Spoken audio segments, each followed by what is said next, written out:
Hi everyone. I want to spend time in this video talking about what it's like to live with chronic pain.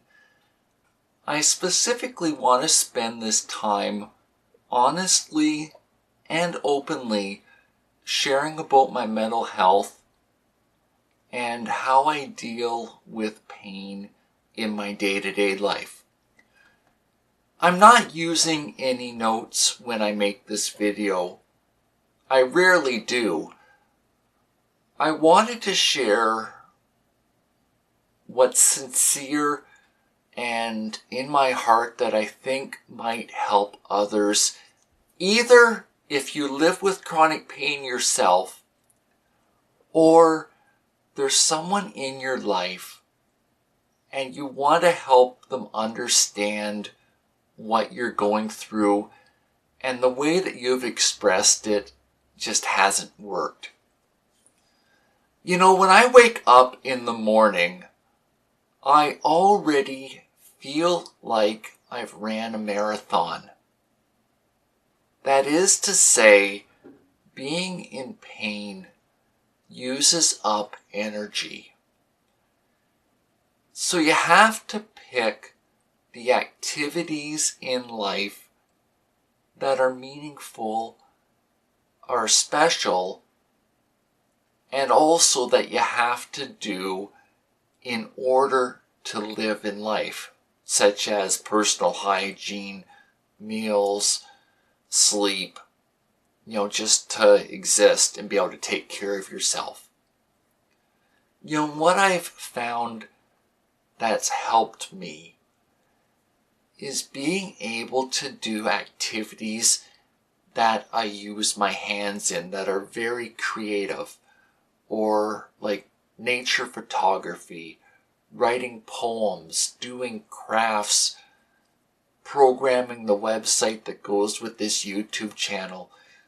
Those types of things sort of renew and refresh me. The days that I've not slept at night or that I've been up and down all night, it leaves me feeling weak and vulnerable. And to get back feeling sort of normal again, it becomes a high priority to finish that night's sleep off. So it often means that I don't book appointments or get together with friends in the morning. I need to be feeling rested before I'm ready to spend time with people. Spending time with people on 4 hours of broken sleep just doesn't end well. And in the long run, it's better off to have had the rest and postpone meeting with someone instead of getting up and, it turning into a defensive situation where you're not as understanding, where it's easier to get into a fight. It's something the people around me have noticed. If I'm overtired, it's a lot easier to get me upset whether or not the topic is worth getting upset about. So your ability to rationalize and assess what's going on gets hindered when there's not been that quality night's sleep. So how I deal with it is postpone emotionally related decisions until I feel rested. This may be later in the day. It may mean needing to wait a day or two afterwards. Also, I still want to be focused. I still need to feel that there's meaning and purpose for life. For some time now, I've had a high priority to-do list that keeps me focused. So if I've got 1 hour of energy today, it's going to be one of these 3 items at the top that I'm going to spend that time on. Or if I've got 2 or 3 hours, I've got a list that's going to keep me focused and engaged so that when I need the quieter time, I've done something with my life. I find that I need to have done something every third or fourth day, or it starts to really frustrate me. So this turns into building a schedule that you're fulfilling what your personal needs are and taking care of your health first, and then friendship time comes out of that.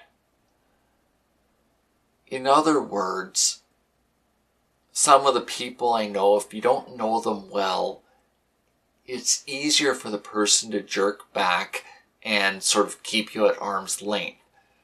So getting to know someone, I want to be doing it while I'm feeling good to help understand me, to be able to explain me. And then, if you have an off day, it's easier for the relationship to keep going forward. I still have all the needs for relating with other people. The internet's really helpful for this, especially if I'm up in the night.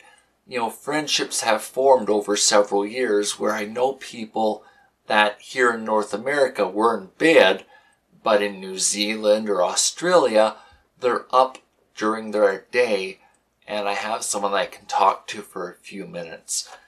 Video conferencing has also become really important because of how hard it is for me to travel.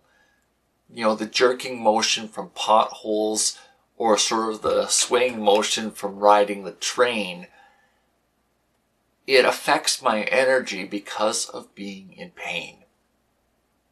Now, the relationship with my family doctor has to be someone that you trust, or you have to deal with it at that time so you can establish or reestablish trust. With chronic pain, it's a discussion that unfortunately it's not over after one time. So it's not like you're going to get a mole off that doesn't look right. It's that you need to keep that dialogue open and going so the doctor can help you and that you can help the doctor help you. You need to be able to be honest if you're struggling, or that you need someone to bounce ideas off on how to organize your life. That's where a social worker comes in.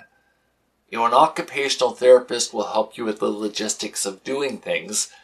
A social worker is more like day-to-day living. And there is a place for that.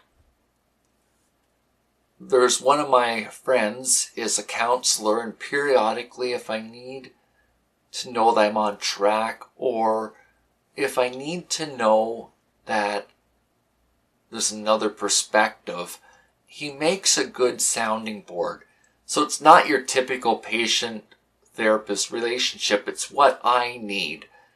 That there's someone there that's going to be objective, that he's going to say to me what needs to be said and not sugarcoat it. And then, for me personally, I'm a thinker. I think about things. I make decisions after processing pros and cons. So he doesn't tell me the answer, but what to take into consideration. So it's still my life to live, but it's providing input that's helpful.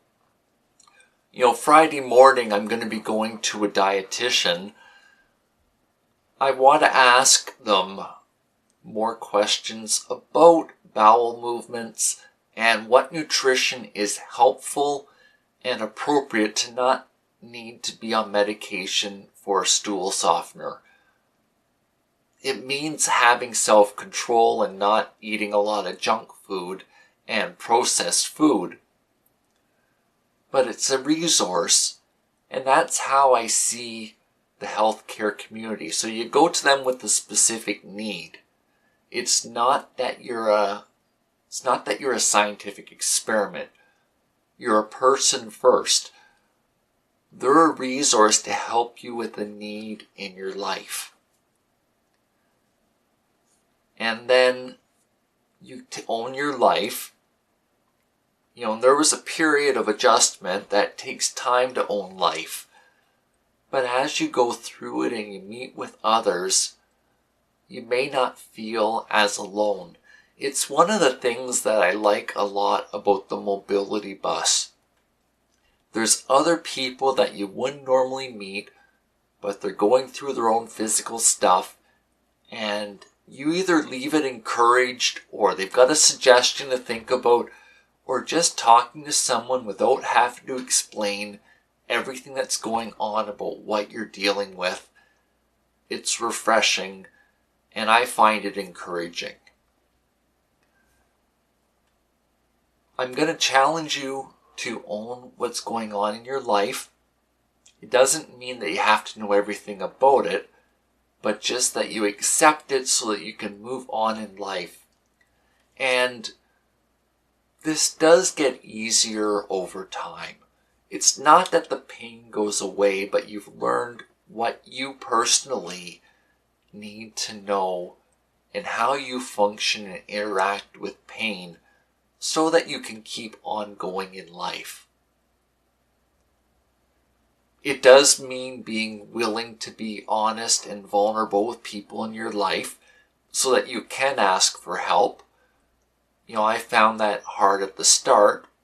I find it much easier now. I've gained more confidence in dealing with life and the physical challenges. It doesn't matter to me where you're on in your journey, just that you're moving forward in life and that you can have the best quality of life that's possible. And really, that's the driving force in being vulnerable. It's going to give you the best results, and you're the one that's going to benefit from it. The chronic pain is in your body. You're the one that needs the help. As you get the help, you get to do the other things in life that you like and you find rewarding. I hope this has given you some things to think about. If you want to talk more, leave me a comment. I'm glad to be honest with you and share more of what I may not have touched on in this video. Thanks for this time that you've spent with me today. Bye for now.